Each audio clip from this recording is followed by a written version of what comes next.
പ്രിയപ്പെട്ട കൂട്ടുകാരെ, നമുക്ക് ഈശോയുടെ കുരിശുമരണത്തെ പറ്റി ഒന്ന് ചിന്തിച്ചാലോ? ലോകത്തെ മുഴുവൻ സ്നേഹിച്ച ഈശോ നമുക്ക് ഓരോരുത്തർക്കും വേണ്ടിയാണ് കുരിശിലേറിയത്.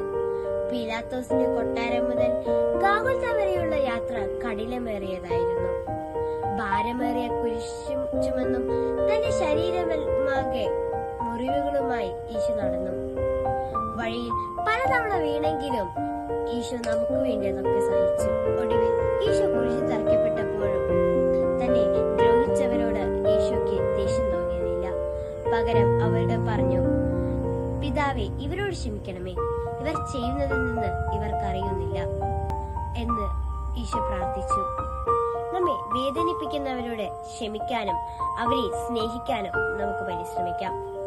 എല്ലാവർക്കും ഹൃദയം നിറഞ്ഞ ഈസ്റ്റർ ആശംസകൾ നേരുന്നു. നന്ദി.